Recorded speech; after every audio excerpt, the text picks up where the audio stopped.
Thanks everybody for coming. My name is Jared Hansen, and as I look through the list of the people that are on tonight, I think I know almost all of you, and so I want to welcome you here, and I'm glad that you're taking some time out of your busy night to spend with myself and with Josh. So I think most of you either know Josh or have seen Josh in our videos. So the two of us are going to take care of tonight's presentation on state of the markets.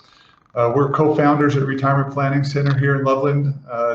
Gary, who most of you also know, the head honcho, he's not going to join us tonight, but he sends his best wishes to everybody, and he looks forward to visiting with you when you come into the office to visit, as always. But he, for some reason, trusted Josh and I to take care of this by ourselves. We'll see how it goes. But no, we really do appreciate the time that you're all taking out to spend with us tonight. And we hope that we're going to give you some good insight into the market as we talk about the state of the market. We're going to talk about not only what happened last year, but also a little bit about what we expect might come to pass this year. And so I'm going to pull some slides up here before we get going, and just hopefully you can see that okay. And I'll leave my video running for a little bit, but I might shut it off in a few minutes just to make the slides a little bit bigger on this screen. But a question that we often ask to our clients, and we do it in appointments with them and also in events like this, is this question: if there's something significant going on in your financial life that you may not be aware of, when would you want to know about it? When would you want to find out about it? Almost without fail, when we sit down with somebody for the first time and take a closer look at their existing investments and their financial planning, they almost always have money falling through the cracks in one way or another. Most of the time it's unnecessary. And so, there may be some hidden fees and charges. Maybe they're taking unnecessary market risk. Maybe there's gaping holes in a long-term care plan or insurance planning that haven't been plugged, et cetera, estate planning issues, stuff like that. Lots of stuff going on. And unless you're working with somebody who understands how all this stuff works, and particularly how it works together, then there's going to be money falling through the cracks that maybe could never be recovered, and exposures there that could leave you vulnerable to unnecessary risks. And so if you're somebody who hasn't met with us before one-on-one to do a review of your portfolio, I know we've got a few folks on tonight who are watching that we've not met with before. Please feel free to sit down with us anytime to conduct a sleep well at night review of your portfolio, because we'd be more than happy to do so. And what we'll do is we'll help you understand not only how the market-based investments work, which is what we're going to spend our time on tonight, but how everything fits together into one puzzle to make a successful retirement. That's really what we're after as we go through this. So hopefully that's helpful. Now, I need to figure out how this system works here. Okay, so what we're going to do tonight is take a deep dive into what we call the red money of a portfolio. Those of you, again, who've worked with us a little bit in the past might have heard of red and green and blue types of money. Red money is market-based money that's invested in the market that's subject to risk. So what we're going to do is I'm going to take some time first and go through the historical 2020, what happened in the market, and some things that I think will be interesting and helpful to all of you. And then after I do that, Josh will take the second half and he'll talk about 2021, kind of where we're at today and what we might expect going forward. As we go through this, there's a chat feature inside the software, and I see that a couple of people have already said hello to us. So if you want to type hello, that would be great. That'll let us know that you can hear us and see us, and that things are working okay on your end. In fact, I'm going to type hello myself. Let's just make sure that everybody's got, hey, very good. Looks like we're getting some responses. So that means you can hear me. That's always a good thing. I didn't forget to turn my microphone on or anything like that. So if you want to ask questions, feel free to type them into the chat as we go. I can't guarantee that we'll get to your question or that we'll answer any questions or all the questions, but if we have some time at the end, we'll certainly take a look and see if we can entertain a few of those. If we don't get a chance to answer your specific questions tonight, of course, as you know, our door's always open. We're more than happy to spend some time in person or on the phone or in a virtual meeting reviewing any of this information if you want to. So with that said, let's jump into things. All right, so here's where I want to start. fact, I'm going to shut my camera off too so you can see this. Here's 2020. 2020, and this is the economy in 2020, not the market in 2020. But 2020 cannot be discussed without talking about the pandemic, right? And the recession that it brought into the United States. As you can see on this chart here, in the United States, the pandemic eliminated 5 years of economic growth all at once. It knocked the economy down, as you can see on this chart, back down to like a 2015 level.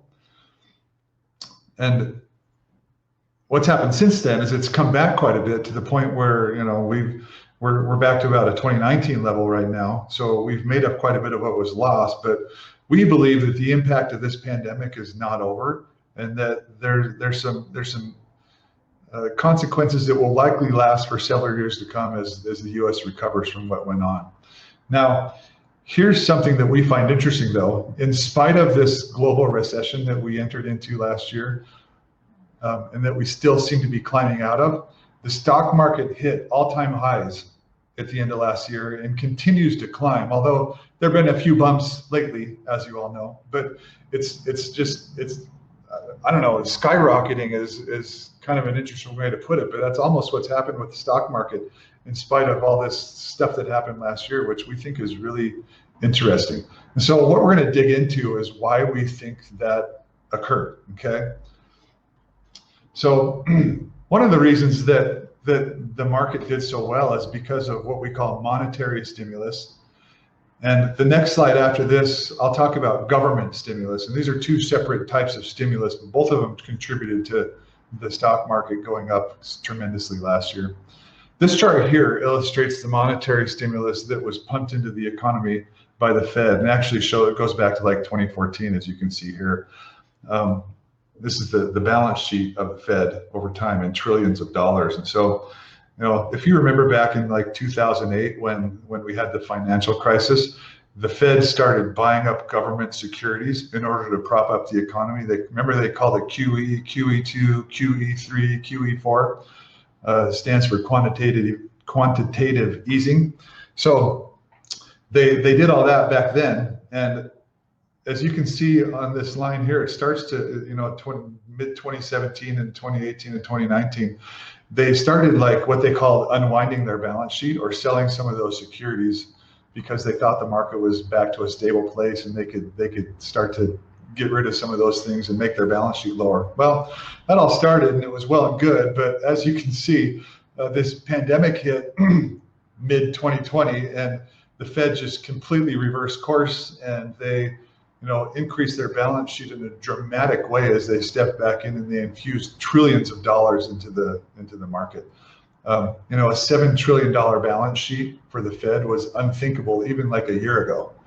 And so to see that happen, it's pretty astounding. And, you know, that's a big reason why the economy has recovered so quickly and why the market has hit new highs. Now, this slide here talks about the fiscal stimulus, or the money that the government pumped into the market, legislature. As you all recall, most of you probably either got a check in the mail or a deposit to your bank or a debit card from the IRS that gave you some stimulus money last year, and businesses got a lot of stimulus last year. So the government and legislature also pumped a few $1 trillion into taxpayers' hands to buffer the economy during 2020, which caused the federal deficit to jump up drastically.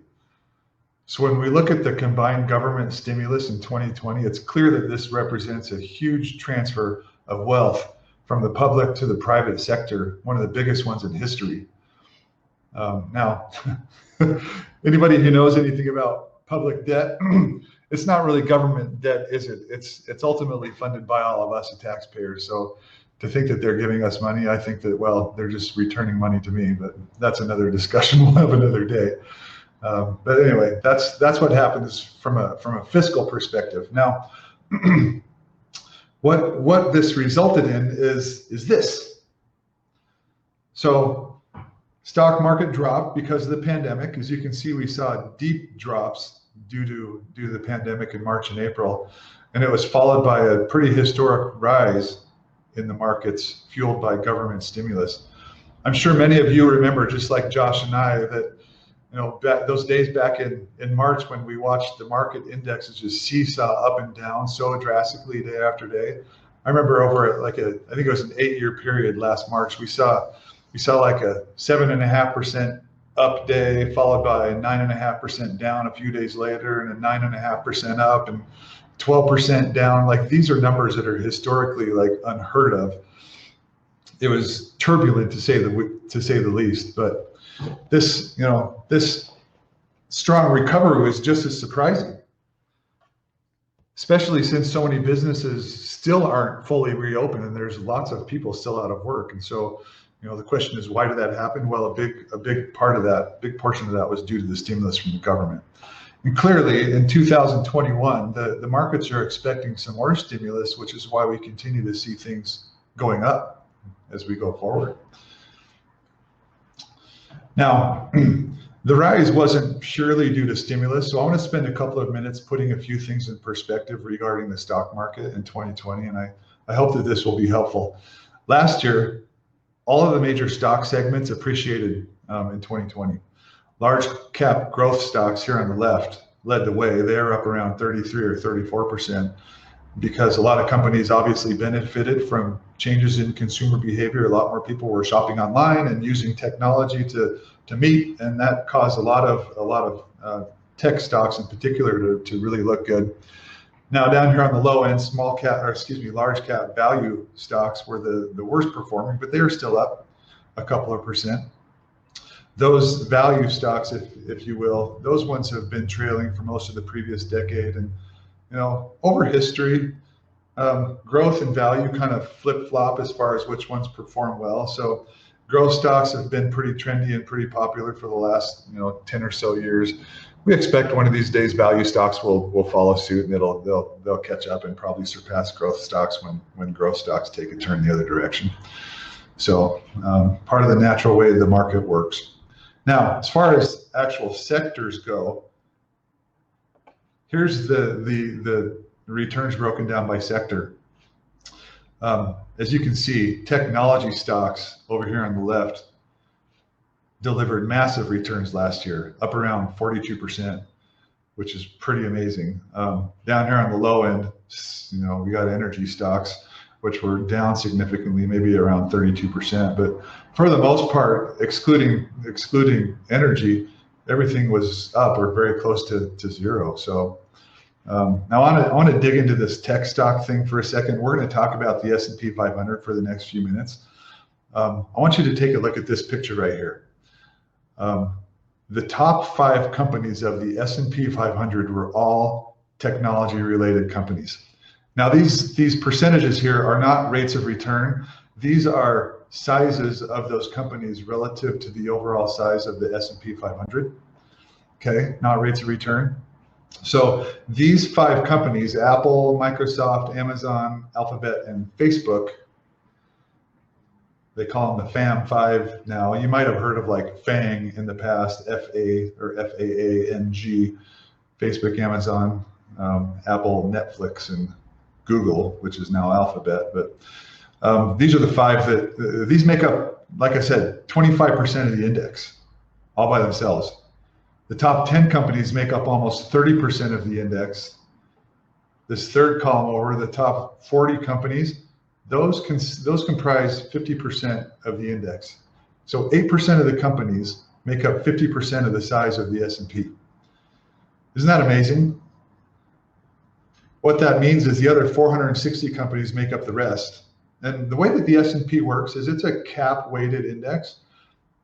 What that means is each company influences the performance of the index in proportion to their size or their cap or their capitalization relative to the other companies in the index. So if you're a company that makes up 6% of the index like Apple does, then Apple's return, whatever it was, is going to represent, it's going to influence 6% of the return of the S&P. So this next slide is what's going to really bring that to life, and I think this is going to be something pretty interesting to most of you, probably all of you.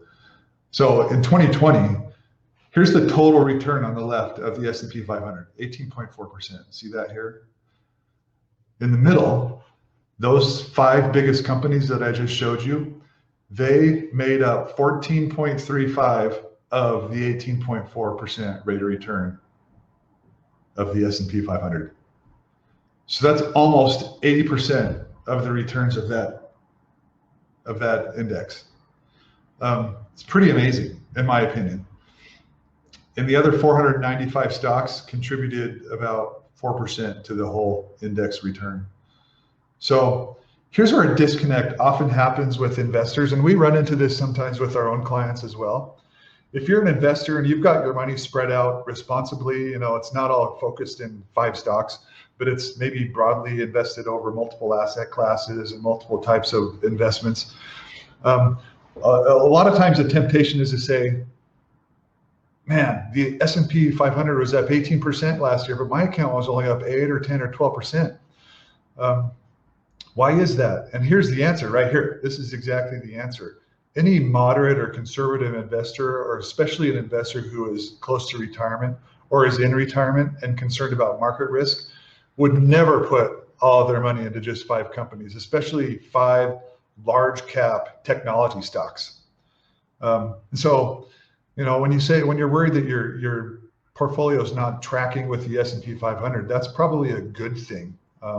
Last year it worked out great, but guess what? If we have a tech crash like we had like 20 years ago in 2000, 2001, when technology stocks lost 80% of their value over the course of a year,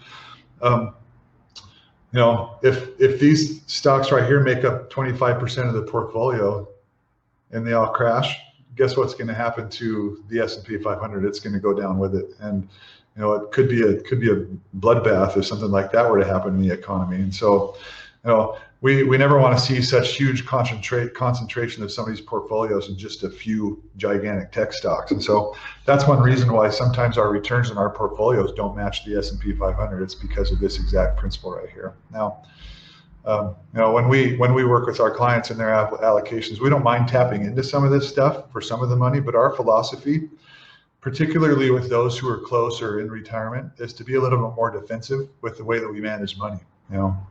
Would you rather have something that is performing in the 6 to 8 to 10% range, 12%, with some small dips once in a while of 10 to 12% on occasion when the market's down? Or would you rather have the volatility of the S&P 500 where jumps might jump up 20% one year but down 50 the next?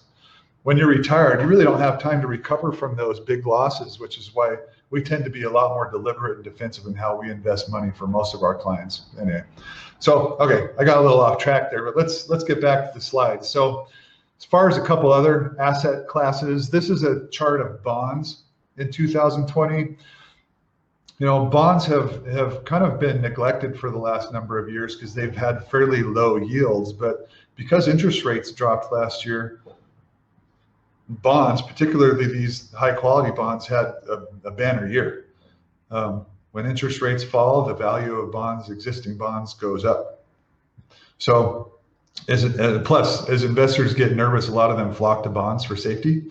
As you can see here, long-term treasuries were up around 18%, almost as much as the S&P, which is a pretty remarkable feat for a bond. And that's honestly something that we don't expect to see much of going forward, but that's how it is. Now, this next chart, this shows how 10-year bond yields changed from December 2019, which is the yellow, to December 2020, which is the blue, in a number of different countries around the world. So you got US, Canada, Italy, UK, Japan, France, and Switzerland.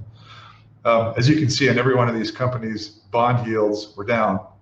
With the exception of Japan, they went from negative a little bit to positive a tiny, tiny bit. But here's the thing, although treasury rates dropped last year in almost every instance, they are still, US treasuries are still paying higher rates of return relative to other countries in the world. So that's a good thing for US investors. And then one last chart I want to show here. Besides those corporate and government bonds that I just showed you on those previous charts, there's a lot of other types of investments that are designed to pay income, kind of like bonds. And that's what these are here. You've got convertible bonds, preferred stocks, emerging market bonds, high yield bonds, et cetera, real estate investment trusts. Convertible bonds did really, really well last year. They were up over 50%. Now, most of you are probably saying, what the heck is a convertible bond? We don't deal with convertible bonds, hardly ever, but a convertible bond is simply a security that's issued as a bond that can be converted to a common stock in a company if certain conditions are met. And so, they had a banner year last year. Again, we don't expect that will be the case all the time, and they're pretty complex, so we don't deal with them mostly for that purpose. But anyway, on the other end, down here, real estate investment trusts. Those are investments where people pool their money and invest in mostly commercial real estate or rental real estate.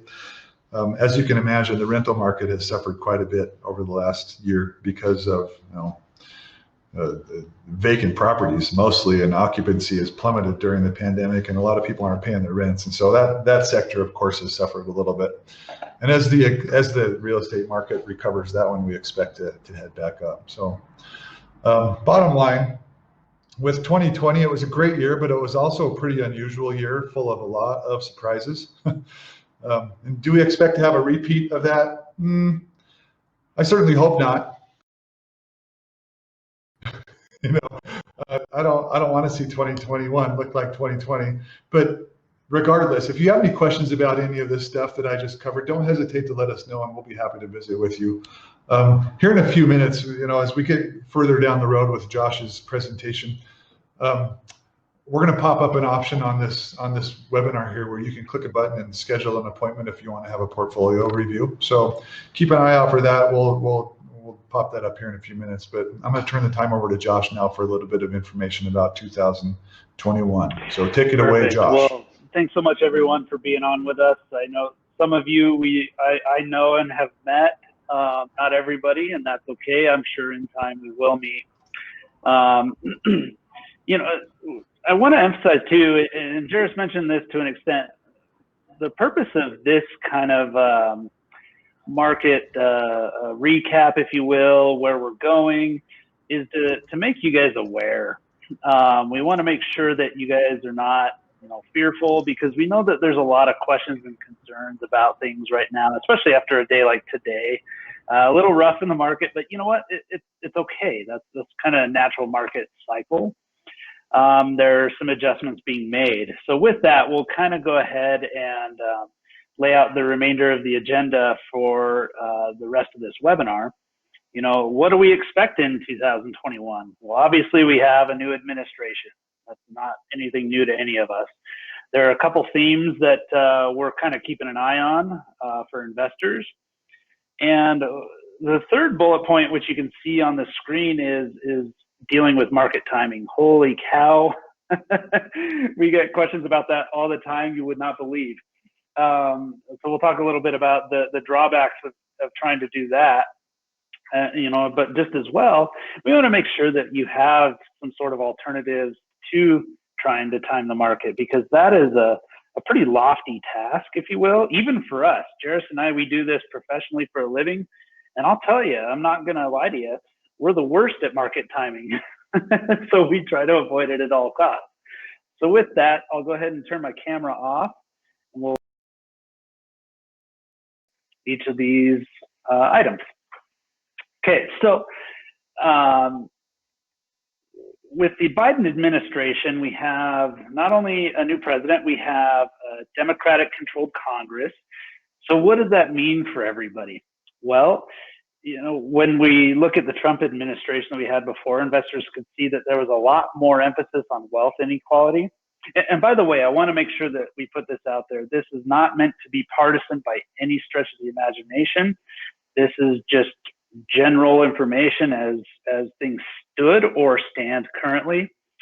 So we're not going to get into any sort of political leanings one way or the other, just so everybody's aware. Obviously, there's now a focus on higher taxes for those that are earning a little bit more in corporation, trying to create more of a balance, if you will, in taxes.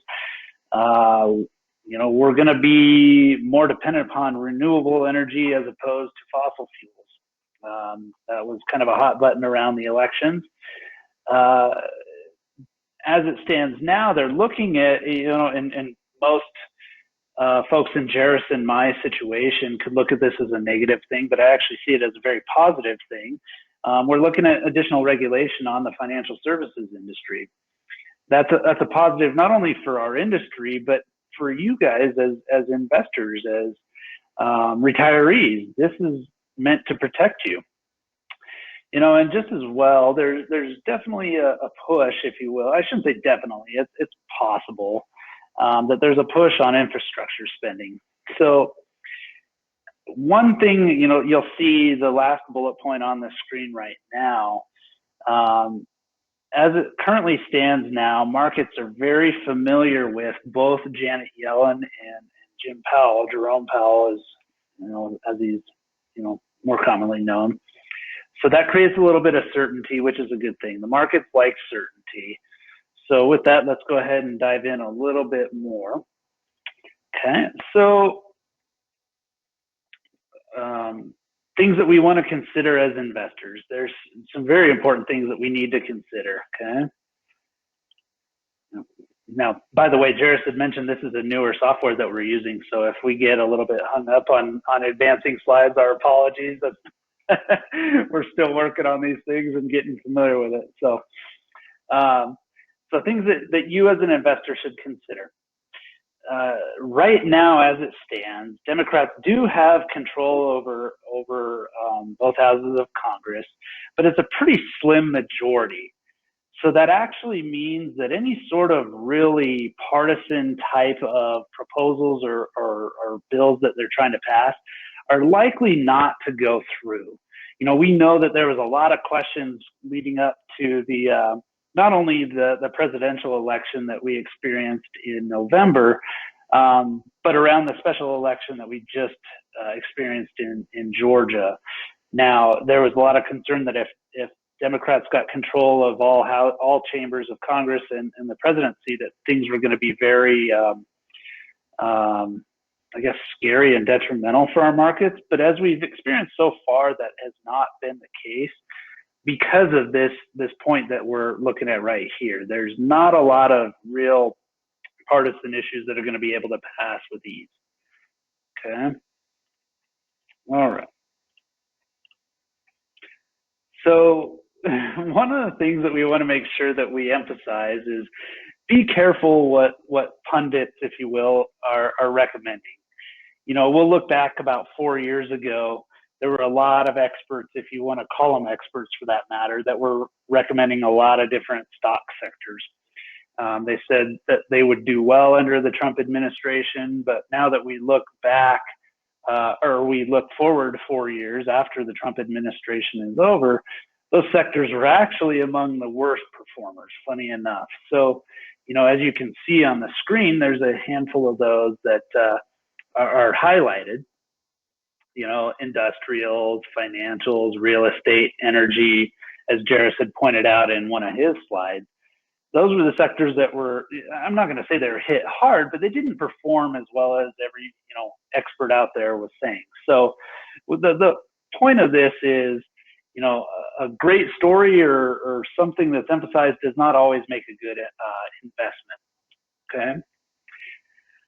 All right. The third point that we want to make with regard to this is, regardless of any sort of new legislation that may be introduced this year in 2021, the markets are actually going to be more heavily driven by the evolution of what we're experiencing right in front of us, and that's both the COVID pandemic as well as additional government stimulus.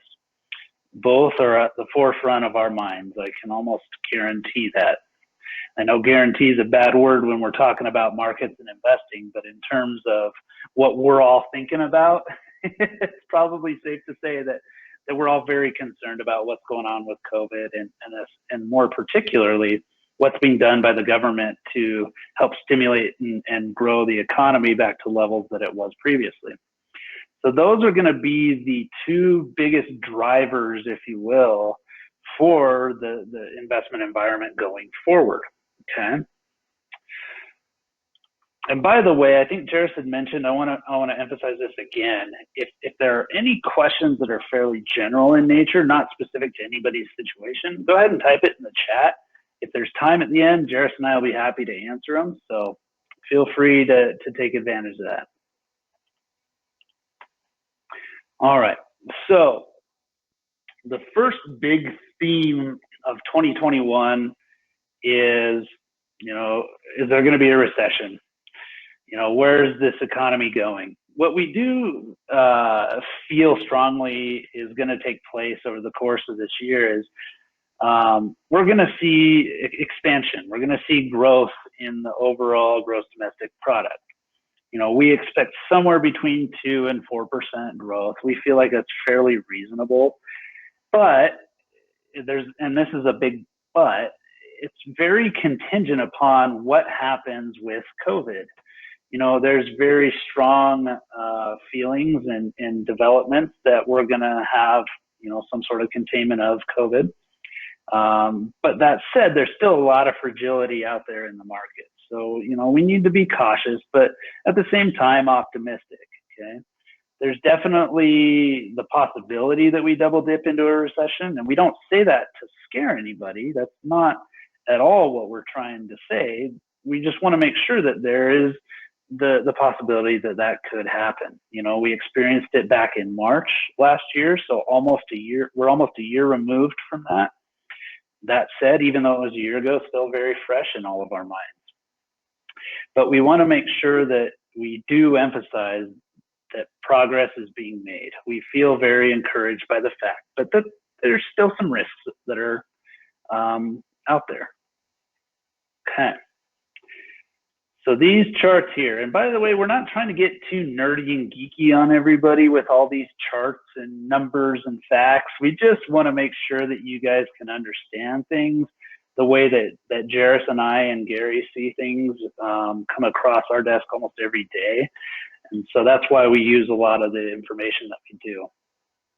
So the second big theme that we're looking at here, there's no way to put it right now because we see where the stock market is. Stocks are expensive.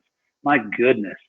So a lot of us kind of probably subscribe to the sentiment, well, why would I get into the stock market or why would I invest in new funds or ETFs or stocks or whatever, because we're at a high right now, right? Well, yes, that's true. But, when we look at these charts, we can see that, obviously this is the highest that they've been roughly in the last, 20 years. It seems kind of counterintuitive considering that the market is pretty fragile, that the economy is very fragile, but there's still a pretty decent likelihood that we can see an upward climb in the market, especially if we do, as we just discussed, contain COVID to an extent.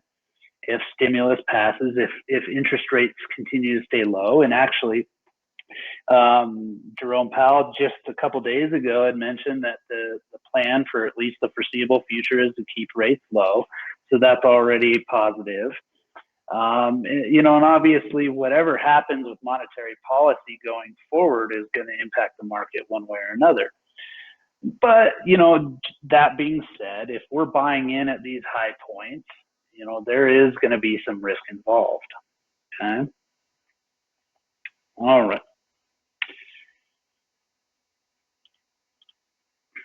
Okay. So one of the things that we like to discuss if ever opportunity arises is what we call reactionary investing. So oftentimes we'll have investors that, we mentioned this just a little bit ago, try to time the market, trying to figure out the way that it's going to move. But this, in our opinion, probably poses one of the greatest risks that any investor out there. Let's look at last year's stock market, for example. Okay. So if we have investors that decided to hold on, we're going to use the S&P 500 as this example. If they hung on from January 1st of 2020 till December 31st of 2020, those of you that did that, if you were invested in the S&P 500, you would have actually experienced a gain of 18.4%. Not too shabby, right? Well, let's look at an alternative scenario. Let's look at, if you got just a little bit concerned and you decided, you know what, this S&P 500 thing, it's been well and good, but what happens, you know, if you sold out after a 20% drop and then you bought back in after a 20% bounce? Well, here we go. I keep forgetting that it's not on the same chart. If you were to get out after 20% decrease in your portfolio and then get back in at the 20% rebound, instead of an 18.4% return, if you just hung tight and held the course, you would have actually only experienced a gain of about 6.6%, as you can see with this dotted line here. This right here tells us that, you know, it is not prudent by any stretch of the imagination to try to figure out where the bottom of the market is and where a good re-entry in the market is, because none of us can even tell that. I mean, even some of the brightest minds out there think they know when it's good to get out and when it's good to get in. But in reality, none of us know, you know. So when we put together plans for those of you that currently work with us, we really try to keep all things in mind: market corrections, times of good in the market. You know, we want to make sure that we have all of those things factored in, because, you know, we're going to experience them in one way or another. To what magnitude, none of us know. But the reason that we structure the plans and the investment portfolios that we do, we build them expecting those things, and we also forecast the likelihood of your plan succeeding. So it stands to reason that based on the things that we discuss and the goals that you have with the plans that we build, that it's most ideal and prudent to maintain the course. Okay. All right, let's move on. We won't keep you too much longer, I promise you that. We're actually nearing the end. So what kind of alternatives do we have to market timing? Well, the first alternative that we have is just to simply put our investment on hold for the long term, as we were just discussing. You know, when we invest, we don't invest for short term, we invest for the long haul, right? Now, as this chart that's right here in front of us is showing us, that any given month invested in the S&P 500 over the past 50 years, there was almost a 40% chance that the index would lose money. That's just kind of a given over the course of 1 month. If we move on to a 3-month holding period, being invested in the S&P 500 for this whole entire example, by the way, we actually, our likelihood goes down. It's almost 34% that there's gonna be a losing 3-month period. You know, if we move on to a year, 25% likelihood that we'll have a negative year. And, you know, you can kind of see the trend here. 5 years, that risk of a negative period goes down to almost 21%. Over a 10-year period, 8.5%. Over a 20-year period, so in between 1970 and 2020, over that 50-year period, there was not a single 20-year period that anybody was invested in the S&P 500 ended up losing money over that period of time. So it stands to reason that it's not necessarily about timing the market, rather time in the market that's going to contribute to our success. If we're trying to, you know, figure out where these dips and these peaks are, we're only going to get ourselves into trouble, as evidenced by the last 2 charts that we've been looking at. Okay. All right. So another alternative to market timing, we had mentioned that there were a couple. Diversification. You probably have heard this till we're blue in the face. Diversify, diversify, diversify. Why do we diversify? To spread risk. When we're trying to focus all of our efforts in one particular stock or sector or whatever's hot, that's where we're likely to get ourselves into trouble. So when we're diversifying, we're protecting that risk. We're spreading out, or protecting that risk. We're spreading out that risk, and we're protecting our portfolio from a likelihood of a massive decline. So historically speaking, when we look at bonds that are of a little bit higher quality, they perform pretty well when stocks have not done so well. It's kind of that teeter-totter effect, if you will. When bonds are up, stocks are down, and vice versa. When bonds are down, stocks are up. So it stands to reason that there should be an appropriate balance between the two types of investments. We saw this back in the beginning of 2020. We'll see it again and again. It's just kind of that relationship that the two have. Bonds are definitely different from other types of investments or securities, and so far as the prices will increase when stocks fall again, as we're talking. What's interesting, and this is kind of a different perspective to look at it, think of bonds or protected type of investment vehicles as a sort of insurance, if you will, for when your portfolio isn't doing so hot. Okay. That's a pretty effective way to lower the volatility. Our big focus, especially for the folks that we work with, is to reduce the inappropriate volatility, if that makes sense. Meaning, we don't necessarily want you to be riding a roller coaster that is the stock market. We want to protect those dips and those peaks as much as possible, and maybe smooth out the ride a little bit more. And so that's where we find that appropriate balance between stocks and bonds and other investment vehicles that we utilize, so you can have a little bit more confidence going throughout retirement. All right, we're getting there, folks. Okay, so this last downturn, 2020, was just a weird year, all right? We can probably all agree to that, right? What did we learn from that? What happened in March? Holy cow. So this is what the value of the S&P 500 was, mid February. We were about 3,400. That was kind of the peak at that particular point. Dropped all the way down to just north of 2,200. Pretty hefty drop, right?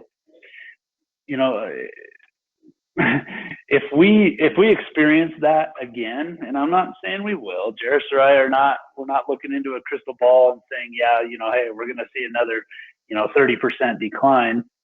We're not preaching that at all. But the point of bringing this up is, are you going to be prepared if that should happen? Are you going to be, in other words, we want to avoid folks having to call us because they're so nervous that their plan has not accommodated for a potential dip like that. We want to make sure that we're prepared ahead of time, so that should another, 2020 decline like this happen, that you feel confident that things are going to be okay based on the plan that we've built. So, is your portfolio going to be ready for that? And the answer is, we absolutely hope so, because if not, we haven't done our job. So keep us honest. Okay. All right. So just by way of summary, we'll touch on the points that we had mentioned. So obviously, we know with what happened with COVID, it threw things into turmoil. We experienced recession, obviously. However, the economic recovery that we've experienced to this point has been pretty encouraging. But that said, we're not out of the woods yet. Things are still a little bit fragile, and that's okay. We just need to remain cautiously optimistic. Right now, though, we are seeing that stocks are at an all-time high. I mean, which is a blessing and a curse at the same time, because it creates that level of uncertainty that, well, where are things going to go? And the answer is, it depends on those factors that we had mentioned earlier. A lot of what we've been experiencing in terms of the stock market as well as the economy, it was obviously driven pretty heavily by the stimulus. And there's still rumors of more stimulus coming. So we've never experienced anything like that before. We saw back in 2008 with the mortgage crisis, the financial crisis. That was a pretty rough time for a lot of folks, and that took a long time to recover. However, this crisis that we've experienced over the last year is unlike any other that we've really experienced in in our lives. With the new administration, there's going to be some sort of new legislation that comes out. but obviously it's all dependent upon where things evolve with the pandemic. We had already mentioned further stimulus. There's potential of that coming out any day now, but we don't know the status of that at this particular juncture. We want to make sure that you as investors, that you're not tempted to try and time the market because of the risks that we had just mentioned. This could put you in some pretty heavy and turbulent times, and we want to avoid that. Rather, you as investors, we should all learn from what happened in 2020. Just like we saw with that chart. If we stayed the course, we were rewarded for that. If we got out and then tried to time that market, we sacrificed about 2/3 of the gains we would have experienced. And just like Jared said, we're not out here preaching that everybody should go invest in the S&P 500. That's not the case at all. Rather, that was just the example that we gave of staying the course versus trying to time the market. And obviously, the last bullet point, and probably one of the most important, is that long hold time coupled with the diversification can really, really improve the probability of reducing those risks that we've experienced. We've all experienced it, no matter our age or financial status. We all experienced the risks of the last year. But if we position ourselves appropriately, then we can greatly mitigate that risk to our portfolio, which can only improve in the likelihood of our plan succeeding going forward. So with that, we're at about 45 minutes or so. So as you can see on the screen, if those of you that are on the webinar tonight feel like, maybe it might be a good time to review our portfolio or our plan, go ahead and click on that button right now, and it'll take you directly to our calendar. Some of you haven't been in for a while, and that's okay. If you're more comfortable coming in, fine. We're very mindful of the COVID situation, but if you're more comfortable meeting with us over the web or the phone, that's fine too. We're not we're not opposed to that by any means. We just want to make sure that you're comfortable. So with that, we'll go ahead and open it back up. I'll come back on screen here so you can stare at my ugly mouth. Do we have any questions that we need to address tonight for anybody that's on the call? It doesn't look like there's any that haven't been answered already, so I think we're good, Josh. Everybody, thanks for coming. I want to mention one other thing. Hopefully most of you have noticed that we're trying to be a little bit more proactive in our communications and our education with our clients and with our friends. We're sending a lot of emails out with upcoming events. If there's anything that you would like us to spend some time on, if there's a topic financially that you've been having questions about that you would like us to suggest, that we do something like this on. The way that technology works nowadays, we're much more able to facilitate this type of a discussion and take it to a lot of people at once than we were even a year ago. And so we're a lot more flexible and we're a lot more willing to do that now. So again, if you have questions, topics that you'd like us to present to you in a format like this, just let us know or type in the chat box, and we'll certainly take those into consideration as we make plans for future events like this. So we hope to do something like this on a pretty regular basis. And so anyway, it's just our way of giving back and sharing with you a little bit of the things that we learn, that we have learned over time, and hopefully giving you some strategies that you can use as you go forward and make your plan. So Josh, anything else you have to tack onto that? I don't think so. We really appreciate you guys taking time out of your evening to sit through this. We know when it comes to investments and stuff like that, it's not always the most exciting, to be blunt. But you know what? Jairus and I were nerds like that, and we totally love it. So we enjoy doing this for everybody and helping you guys to understand, hopefully, on a much simpler level. So thank you so much for everybody being here with us. Appreciate it, everybody. Have a good night. We'll talk to you soon. See ya.